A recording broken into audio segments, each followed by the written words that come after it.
নমস্কাৰ, মই দেৱজিতে আপোনালোক সকলোলৈকে ছ'চিয়েল মিডিয়া প্লেটফৰ্মলৈ স্বাগতম জনাইছোঁ।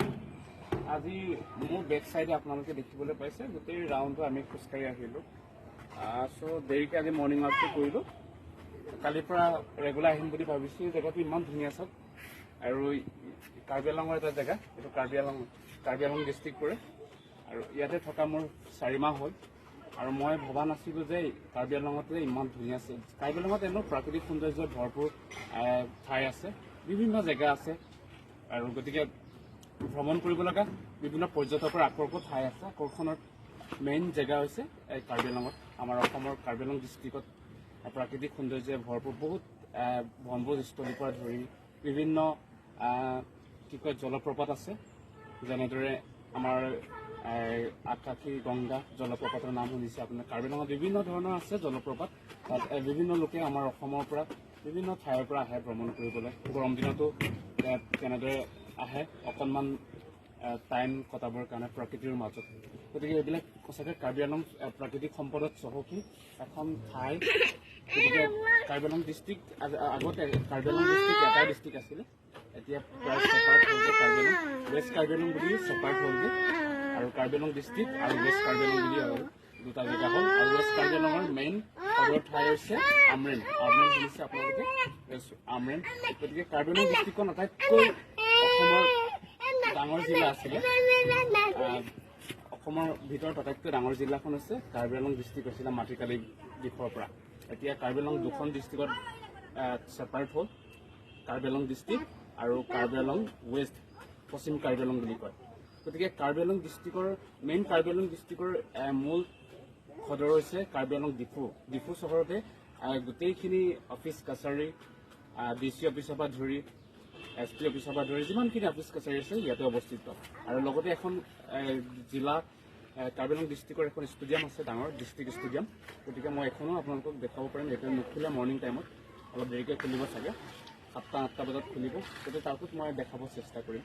গতিকে মই আজি আহিলোঁ কাৰ্বি আংলং ডিষ্ট্ৰিক্টৰ ডিফু টাউনৰ মাজমজিয়াতে থকা এখন সৰু এটা পাৰ্ক বুলি ক'ব লাগিব, নাৰ্চাৰী পাৰ্কৰ দৰে। যি ধুনীয়া লেক মাজেদি চাওক, এটা লেকৰ দৰে পানী বৈ গৈছে, সেইটো ছাইডত নিজৰাৰ দৰে বৈ গৈছে, লেক টাইপৰ হয়। আৰু আফলঙত এনেকুৱা লেক আছিলে, মই যেতিয়া আফলঙত আছিলোঁ, আফলঙৰ লেকৰ পৰিৱেশ দেখাইছিল, লেকৰ দৰে ইমান ধুনীয়া পৰিৱেশ। আৰু কাৰ্বি আংলঙত একচুৱেলি গৰম দিনত কি প্ৰাকৃতিক সৌন্দৰ্যৰ ভৰপূৰ ফুৰিব লগা জেগা, অকল বনভোজ বুলিয়ে নহয়, পিকনিক খাবলৈ বুলিয়ে নহয়, বিভিন্ন দিশৰ পৰা কাৰ্বি আংলং চহকী প্ৰাকৃতিক সম্পদত। আৰু সঁচাই এটা ভাল লগা জেগা কাৰ্বি আংলং। গতিকে প্ৰাকৃতিক সৌন্দৰ্যৰ এইবিলাক আচলতে গছ গছনি আৱৰি থাকক, গছ গছনিবিলাক কাটিব নালাগে, কাৰ্বি আংলং আৰু ধুনীয়া হৈ থাকক, সদায় তাৰে কামনা কৰিছোঁ। অসমৰ বিভিন্ন ঠাইৰ পৰা আহিয়ে থাকে প্ৰতিদিনে কাৰ্বি আংলঙত ফুৰিবৰ কাৰণে, ভ্ৰমণ কৰিবৰ কাৰণে। সঁচাই ভাল লগা জেগা চব। আজি এইবিলাক জেগা দেখিলে বহুত ভাল লাগে। আপোনালোকক ক'বলৈ লৈছোঁ, আজি যোৱা মাহৰ ছেপ্টেম্বৰ মাহৰ 19 তাৰিখে আমাৰ মৰমৰ ইয়াৰ আমত্ৰু জুবিন গাৰ্গ ডাঙৰীয়া আমাৰ মাজৰ পৰা নাইকিয়া হ'ল। আকস্মিক এটা ঘটনা বুলি ক'ব লাগিব। আচলতে এতিয়াও তদন্ত চলি আছে জুবিন গাৰ্গৰ ওপৰত। বহুতে প্ৰশ্ন কৰিছে জুবিন গাৰ্গক হত্যা কৰা হৈছে বুলি। সিদ্ধাৰ্থ আৰু শ্যাম কানুক মূল অভিযুক্ত বুলি অসমবাসীয়ে বৰ্তমান দুখ দিছে। তেখেতসকলে শ্যাম কানু মহন্তই জুবিন গাৰ্গক ইমান গমেই পাইছে জুবিনৰ স্বাস্থ্যৰ অৱনতি, স্বাস্থ্যৰ বৰ বেয়া আছিল জুবিন গাৰ্গৰ। স্বাস্থ্য বেয়া দেখিও শ্যাম কানু মহন্তই বাৰে বাৰে ফোন কৰি জুবিন গাৰ্গক মাতি পঠাইছিলে। শ্যাম কানু সম্পূৰ্ণ দায়ী আছে, শ্যাম কানু মহন্তৰ সম্পূৰ্ণ দায়ী তাৰ বাবে, জুবিনৰ হত্যাকাণ্ডৰ লগত জড়িত তাৰ বাবে দায়ী আমাৰ যিহেতু। আৰু লগতে সিদ্ধাৰ্থৰ আচলতে গমেই পাব লাগে, জুবিন গাৰ্গক ডক্টৰে কোৱা হৈছিলে যে জুবিন গাৰ্গে পানী আৰু জুইলৈ যোৱাটো একেবাৰে নিষেধ। এইখিনি ডক্টৰে কোৱাৰ স্বত্তেও সিদ্ধাৰ্থৰ কি আছিলে, কি মেনেজমেণ্ট কৰিছে মেনেজাৰ, আচলতে সিদ্ধাৰ্থৰ কি মেনেজমেণ্ট কৰিছে তেখেতক আমি ক'বই লাগিব যে তেখেতৰ হত্যাৰ লগত জড়িত, জুবিন গাৰ্গৰ হত্যাৰ লগত জড়িত। কাৰণ জুবিন গাৰ্গক কিয় পানীলৈ ঠেলিব লাগে, তেখেতেতো মানা কৰিব পাৰিছিল জুবিন গাৰ্গক। আৰু শ্যাম কানুৱেতো ক্লিয়াৰ কৰিব লাগিছিল জুবিন গাৰ্গক।